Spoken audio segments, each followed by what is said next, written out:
మీకోసం తెచ్చింది necklace Mela flat 9.99 VA తో నవంబర్ 29 నుండి డిసెంబర్ 7 వరకు హిల్స్ బ్రాంచ్ త్వరలో ప్రారంభం.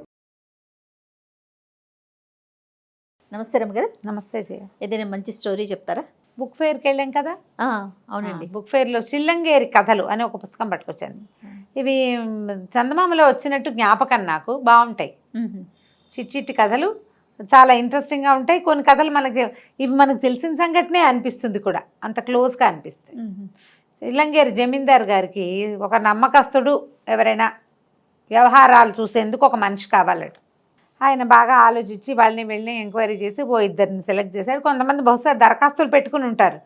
అప్పుడు చెప్తే ఇప్పుడు మేము చూడగలం అని చెప్తారు కదా, ఈవెంట్ మేనేజ్మెంట్ లాగా ఆఫీస్ మేనేజర్స్. ఓకే, సరే అయితే ఈయన ఏం చేశాడు, ఇద్దరిని సెలెక్ట్ చేశాడు. పేర్లు కొంచెం అటు ఇటుగా చెప్తాను, ఖచ్చితంగా పేర్లు గుర్తులేవు నాకు. పర్వాలేదండి, మాకు స్టోరీ ఇంపార్టెంట్ మీది. అయితే ఈ శంకరయ్య కనకయ్య అని ఇద్దరిని సెలెక్ట్ చేసుకున్నారు. ఆయన ఏం చేశారంటే వాళ్ళని తన దగ్గర పిలిచి వాళ్ళ సందర్భాలన్నీ కనుక్కొని, సామాన్యమైన కుటుంబాల వాళ్ళు, కొంచెం బుద్ధిమంతులు. సరే ఇద్దరికి చెరుకో గేదె, చెరుకో 10 కోళ్ళు 500 రూపాయలు ఇచ్చారు. 10 కోళ్ళు 500 బాగుంది ఇచ్చి 6 నెలలు ఉంచుకోండి. 6 నెలలు సద్వినియోగం చేయండి వీటిని. 6 నెలల తర్వాత నా గేదె, నా కోళ్ళు, నా డబ్బులు నాకు ఇచ్చేయాలి. ఓకే, 3 ఇచ్చేసేయాలి నాకు. ఈ 6 నెలలు వీటిని మీరు సద్వినియోగం చేసుకోండి. బాగుంది అని చెప్పి ఇచ్చారు. నైస్. సరేగా కాలం గడిచిపోయింది. 6 నెలలు గడిచినాయి. 6 నెలలు అయ్యాక ముందు మన జమీందార్ గారు శంకరయ్య వాళ్ళ ఇంటికి వెళ్ళారు. ఈయన వెళ్ళేసరికల్లా వాళ్ళది ఒక పురాతన పాత ఇల్లు, మరి ఒక పెద్ద రకపు గుడిసె అనమాట. బయట కొంచెం గిరండా ఉన్నాయి. ఓ గేదె పక్కన కట్టేసింది. ఏవో కోళ్ళు అటు ఇటు 1-2 కనపడుతున్నాయి. పనివాడు ఒకడు పేడ తీసుకొచ్చి, అంటే గేదె తాలూకు పేడ చెత్త తీసుకొచ్చి అంతా ఊడ్చి అప్ప తీసుకెళ్ళి బయట రోడ్డు అవతల ఉన్న పెంట పోగులో పారేసి వస్తూ కనపడ్డాడు ఈయనకి. లోపలికి వెళ్ళాడు. లోపల వాళ్ళ ఆవిడ పిల్లల్ని ముగ్గురు పిల్లలు ఉన్నారు వాళ్ళకి. పిల్లల్ని చుట్టూతా పెట్టుకుని పిల్లల్ని ఆడించుకుంటారు. ఆవిడ మెడలో మంచి ఘనమైన వస్తువు ఒకటి కనపడుతుంది, ధగధగలాడుతూ కనపడుతుంటే రాజుగా జమీందార్ గారు లోపలికి వెళ్ళారు. ఏమయ్యా శంకరయ్య, ఏమిటి సంగతులు, ఏం చేసావు, ఏమిటి సందర్భం అని అడిగితే చాలా మొహమాట పడి, అయ్యా ఏం చేయనండి, ఆ గేదె పాలు ఏదో కాస్త తాగుతున్నారు పిల్లలు, వాళ్ళు సరదాగా బాగానే ఉంది. మరి మీరు ఇచ్చిన 500తో నేను ఎంత చెప్పినా వినలేదు. మా ఆవిడ నగ చేయించేసుకుందండి. 6 నెలల ఉన్ననాళ్ళైనా నన్ను నగ పెట్టుకొని ఇవ్వమని 500 పెట్టి నగ చేయించి మెడలో పెట్టుకుంది. మరి కోళ్ళేమో ఏవో గుడ్లు పెట్టి 1-2 కొన్ని పిల్లలు అయ్యాయి అనుకోండి. మధ్యలో చుట్టాలు వచ్చారని ఒక 4 కోసేసామండి. ఒక 4-5 కోళ్ళు ఉన్నాయి. గుడ్లు ఎప్పటికప్పుడు పిల్లలకి అట్లు పోసి పెట్టేస్తుంది. 4-5 కోళ్ళు ఉన్నాయి. ఒకటి తప్పి తగిలి పిచ్చుకలు పిల్లలు అయినవి ఏవో 1-2 కొంచెం బక్కగా అక్కడ ఇక్కడ తిరుగుతున్నాయి. మరి మీరు ఇచ్చేయాలంటే ఆ 4-5 కోళ్ళనే ఇవ్వగలనండి, గేదెని ఇచ్చేస్తాను. బంగారం మా ఆవిడ మెడలో ఉన్న వస్తువుని అమ్మేసి మరి మీకు వెనక్కిస్తానండి అన్నాడు. ఈయన హతాశుడైపోయాడు. వీడేదో మేనేజ్మెంట్ చేస్తాడనుకుంటే వీడేం సద్వినియోగం చేసుకోవాలా? తనకు ఉచితార్థం వచ్చిన దాన్ని మనం ఉచితంగా వస్తే వెంటనే వాడేసుకున్నామనుకో, ఇంకేమిటి సద్వినియోగం అంటే ఖర్చు పెట్టుకోవటమా? ఖర్చు పెట్టుకోవటం సద్వినియోగం ఒకటి ఉంచుకోవాలా, వీటి లాభం లేదు. ఇక వాడే ముద్ర ఇచ్చాడు అని వాళ్ళ ఇంటికి వెళ్ళారు. వాళ్ళ ఇంటికి వెళ్ళేసరికల్లా వాళ్ళ ఆవిడ చీర పైకి ఎగ్గట్టుకుని పిడకలు కొడుతోంది. అక్కడి నుంచి వాళ్ళ ఇల్లు వాకిలి బాగానే ఉన్నాయి.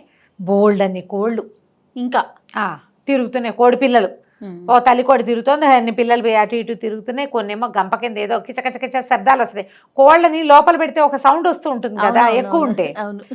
వెళ్తే దండం పెట్టాడు కనకయ్య గారు. సరే బాబు, ఏమిటి కనకయ్య, ఏం చేసావంటే, అయ్యా మీరు ఇచ్చిన డబ్బులు వస్తువుల వల్ల చాలా బాగుపడ్డామండి. అంతకుముందు ఆసరా లేకుండా ఉన్నాం.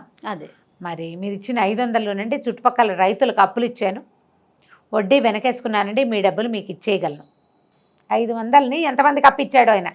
50 రూపాయలకి రూపాయి వడ్డీ చొప్పున ఇచ్చిన 6 నెలలకి ఒక్కొక్క చోట నుంచి డబ్బు వస్తుందా? అదే కదా. ఇచ్చానండి. అక్కడి నుంచి గేదె రోజు పాడేముకున్నాం. గేదె పోషణకు సరిపడా ఉండి మేము ఇంట్లో కాసిన పాలు పెరుగు తాగలిగి 10 రూపాయలు వచ్చినాయండి. దాని మీద కూడా గుడ్లని పొదగేసాం. 100 కోళ్ళు అయ్యాయండి.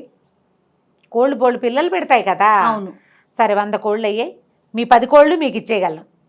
ఏమో మరి ఇంత బాగుపడ్డావు, మీ ఆవిడ పేడతో పిడకలు కొడుతోంది, మెళ్ళో బంగారం గీకారం ఏమీ చేయలేదంటే, అబ్బే లేదండి మా ఆవిడ ఇల్లు వాకిలి లేకుండా మనకు బంగారం ఎందుకంది, కాస్త డబ్బులు వెనకేసాం కదండి, మీ దయ వల్ల కోళ్ళు మిగిలిపోతాయి కదా, వాటితోటి తతమా వెలుగా ఇల్లు వాకిలి ఏర్పరచుకున్నాక అప్పుడు బంగారం చేయించుకుంటామండి, మరి డబ్బులు కనపడతాయి కదా, మీ ఆవిడ పిడకలు ఎందుకు కొడుతోంది అన్నాడు ఆయన.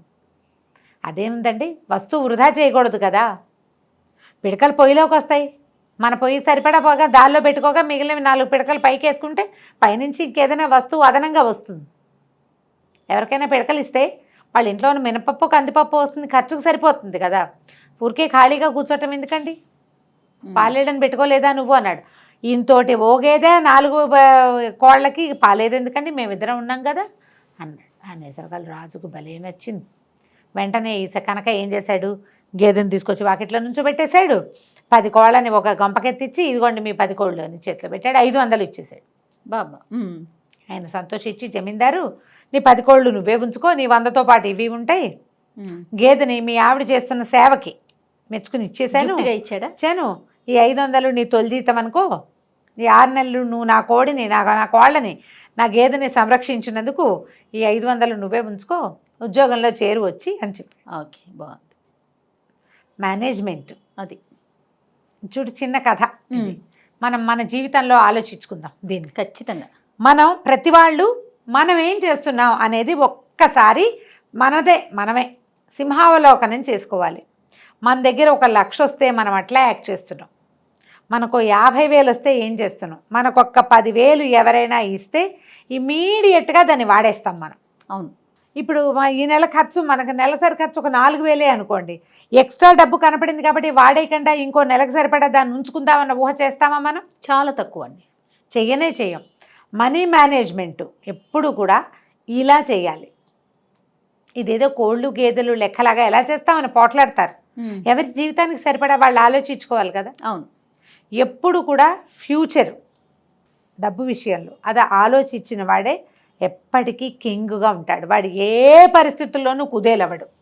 ఎప్పుడు వాళ్ళదే పై చేయిగా ఉంటుంది జీవితంలో. చెడిపోయే మాటే లేదు. ఎక్స్ట్రా వచ్చిన డబ్బులు పాతి పెట్టుకుంటారట. ఇది వరకటి పాతకాల కథల్లో అలా కనపడేది. బంగారము డబ్బు ఎక్స్ట్రా ఉంటే వాళ్ళు ఏం చేసేవాళ్ళు, భూమిలో గొయ్యి తీసి ఇంట్లోనే ఒక పక్కన పాతి పెట్టి ఉంచుకునేవాళ్ళు. ఎంత ప్రాణాల మీదకి వస్తేనే తప్పిస్తే దాని జోలికి వెళ్ళేవాళ్ళు కాదు. రోజువారీ ఉన్నవాటితో నడిపించుకుంటూ ఉండేవాళ్ళు. ఎంతుంటే అంత పూర్తిగా ప్రాణావసరం వస్తే కింద ఉంటుంది. అది చూడండి, పాత ఆలోచన కదా. ఈ ఆలోచన పెట్టుకోండి. ఎక్కడైనా పిల్లలు పెట్టే రకంగా డబ్బుల్ని మదుపు పెట్టడం ప్రాక్టీస్ చేయండి. కోళ్ళు పిల్లలు పెట్టంటే డబ్బులు కూడా పిల్లల్ని పెడతాయి. ఆలోచిస్తే పెట్టించాలి మనం. ఎక్కడ పెడితే డబ్బులు పిల్లల్ని పెడతాయో చూసుకుని అక్కడ పెట్టండి. వాడు నువ్వు 1,00,000 ఇవ్వు నేను 50,00,000 ఇస్తా అనేవాడిని నమ్మకండి. అస్సలు. నువ్వు 10,000 పెట్టు సంవత్సరానికి నీకు 12,000 ఇస్తా అన్నవాడిని నమ్మండి. అందులో ఇంకా ఎంతమంది ఉన్నారో చూడండి. అలాంటి వాటిని కనుక ప్రిఫర్ చేస్తే ఈ కథల్ని సరదా కథగా కొట్టిపారేయకుండా కొంచెం ఆలోచింపచేసే కథగా కనుక ఆలోచిస్తే ఇది మనకి ఉపయోగపడుతుంది. తప్పకుండా అండి. నమస్తే. నమస్తే.